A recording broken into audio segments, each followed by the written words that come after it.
So I guess firstly, appreciate that this has been a long day. Really appreciate your attention. This is the last presentation of the day. So Retcode manager, like your good selves, we've been kind of getting ourselves operationally ready for MHHS go live, and in the following slides, we'd like to provide an update on some of the key areas where we're making changes, where we're developing content that we hope will be of use to you in your preparations for go live. Over to you, Beth. Thank you. So some of you may be familiar with the process maps that are available on the REC portal, which provide a visual diagram of the interface tables that are in the REC schedules. You saw a little snapshot of an interface table earlier. We've published a set of the process maps for all the interface tables that are in the current MHHS baseline from the change proposal R209, where those tables are either new for MHHS or they've been updated. And you can access those via the MHHS wiki pages. We've included some enhancements from the current set of process maps based on user feedback that we've had. So they do look slightly different. We've also published a matrix of the maps and the roles that use them. So you'll be able to filter if you're interested coming from a particular user type. You'll be able to filter and see all the process maps that involve you. So basically you would sit in one of the swim lanes. We hope that these will support your understanding of the MHHS processes and are useful if you're rolling out internal training and so on. But if you do have any questions about the process maps or any suggestions, get in touch and we can see if we can factor those in. Thank you.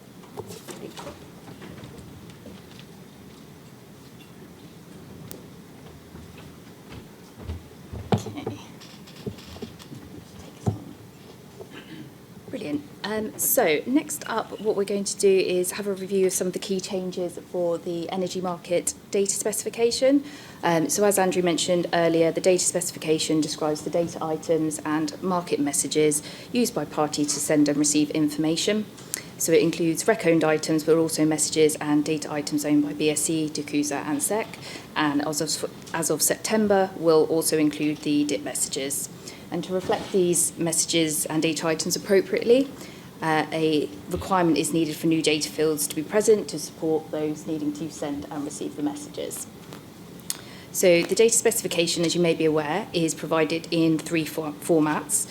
All of them are available via the REC portal. The REC portal website interface, which is the view that we can see on the screen there. There is also the human-readable HTML file and the machine-readable SQL backpack file. These can be downloaded and viewed separately. But firstly, we want to just look at the changes to the market messages page. And these are to reflect all the new DIP messages. So just to start at the kind of the top of the screen here that we can see there. All of the new DIP messages have been assigned a data specification ID, so you'll see that at the top alongside, but the legacy reference box will also indicate the IF message, which you may be more familiar with. Two of the new items that will also be included are the DIP delivery pattern and the security pattern. There are no changes to the description or the notes, but they'll obviously conform to the relevant information related to those messages. Then we get to the scenario variance table. So we've kept the same naming structure and the same terminology, but there is a slightly new structure to the table to coincide with how the DIP messages work. So you may be familiar with these, that you see the source and the target presently. For the DIP messages, we will see the scenario variant ID, and you will see the name of the event. And you will also see the source. This may include multiple parties, and you will no longer see the target. So you'll see the owner there. Then as we move into the structure, currently there are no it is just the flow structure that's seen on the screen. The new additions will be to include the DIP routing rules that are included there, and you can see those are always the primary, the secondary, and the correlation ID created. So these changes for the market messages page do relate only to the DIP messages, and any existing market messages that are already within the data specification, there'll be no physical changes that we'll see for those items. Then we look at the data item page specifically. So again, much like with the market messages, these have been assigned a specific data specification DI reference, which you can see at the top of the screen, that any legacy references are also denoted within the first box that you can see there. So in some cases, like the particular example we'll see on the screen, there'll be specified MHHS DI IDs, but there are cases where these DIs have been linked to new J items which have been created for the purposes of MHHS or existing J items. So there are some cases where in the legacy reference we'll see the DI and also a J item reference. There aren't too many changes to this existing page. However, for those associated with the MHHS information will be available. So as you can see, that's the second table on the slide there, and that includes the data classification, the nullable information, the MHHS data type, and the YAML name. So again, much like with the market messages, this page will only be available for where the MHHS information is needed, and any existing data items elsewhere will be as they currently are. There are no changes on the rest of the page, so if there are data enumeration values associated, those will be included.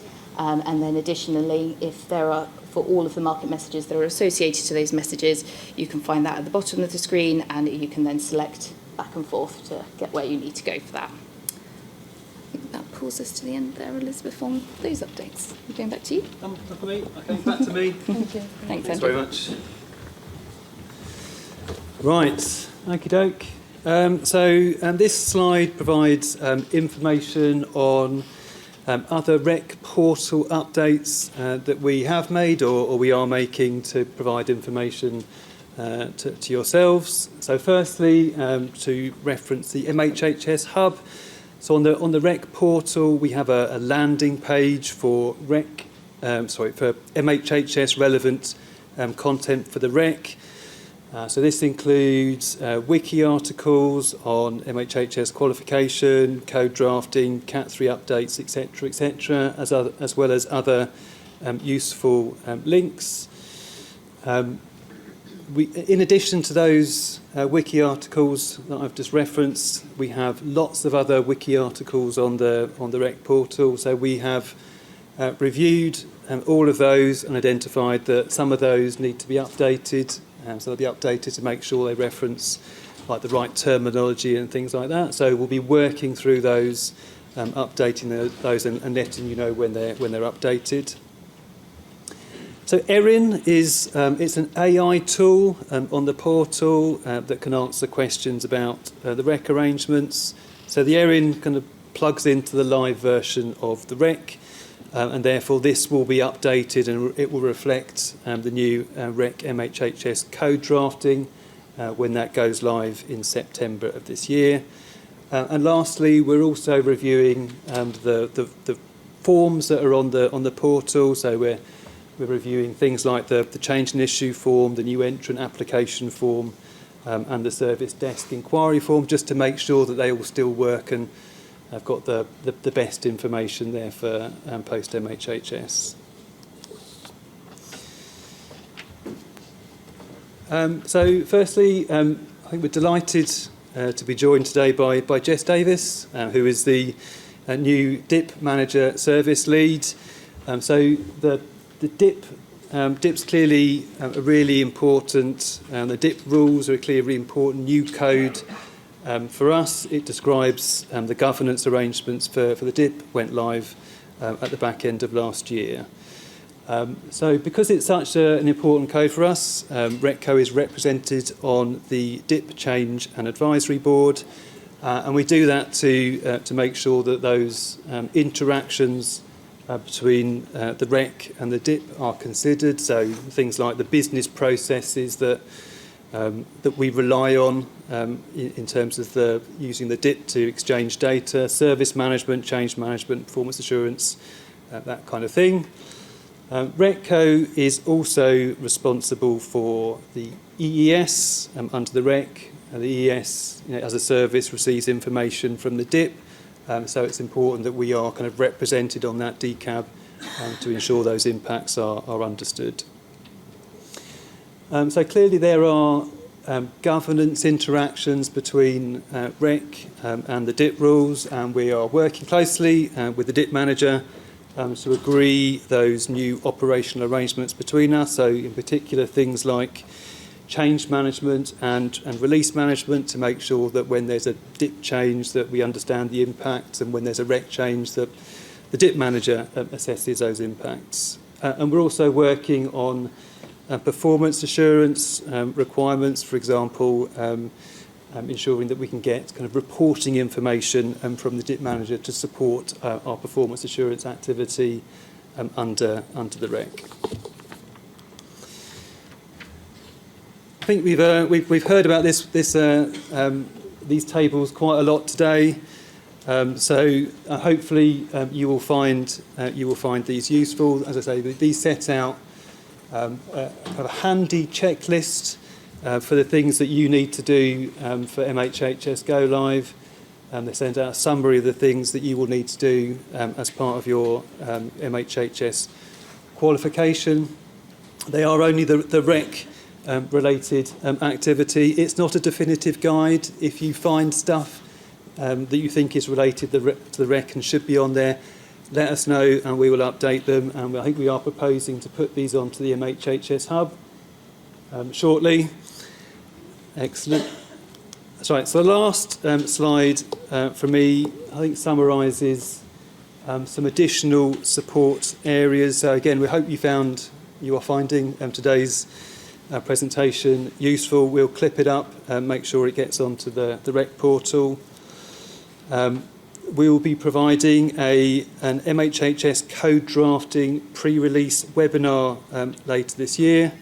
I think, Johnny, you've talked about the EES API sandbox that's currently available, and there's an email on there for you to contact if you want to use that sandbox.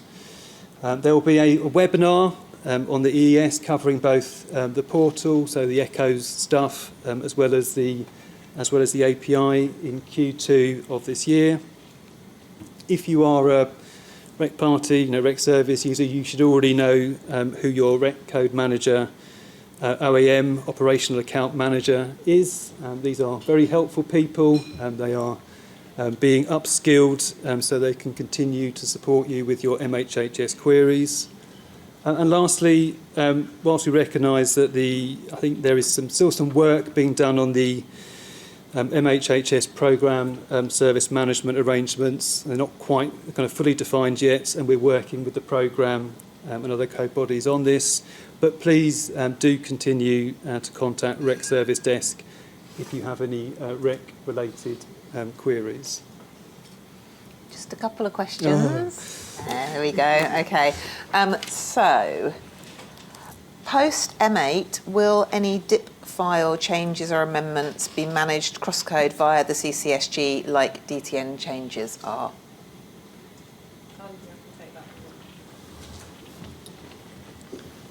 Thanks, Harriet. Yeah, so essentially, yes. So DIP flow changes, similarly to DTN flow changes, are going to be led by the code owner of that flow. So if it's a REC-owned flow, you'd need a REC CP to take that through. And then DIP manager, as I said, will be attending CCSG. It's part of the scope of the cross-code steering group. And then through that, we do the alignment in the same way that any other cross-code change, and we make sure we bring them in to the solution development. As Andrew says, I've said before, impact assessments, we'll make sure those will all come through. Sometimes a DIP change request will also be required.